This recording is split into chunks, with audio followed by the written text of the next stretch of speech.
आणि या सगळ्या प्रकारासंदर्भात शिवसेनेचे नेते रामदास कदम आणि तरुण भारतचे संपादक गजानन निमदेव यांनी काय म्हटलेलं आहे तेही पाहूया।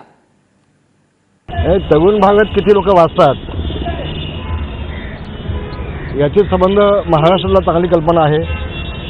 आम्ही या बातमीला अजिबात किंमत देत नाही, एक गोष्ट। दुसरी गोष्ट, उद्याच्या मुंबई महानगरपालिका निवडणुकीमध्ये आणि जिल्हा परिषद निवडणुकीमध्ये जनता कुणाला साडी घालायला हवी हे चित्र निश्चितपणे स्पष्ट होईल।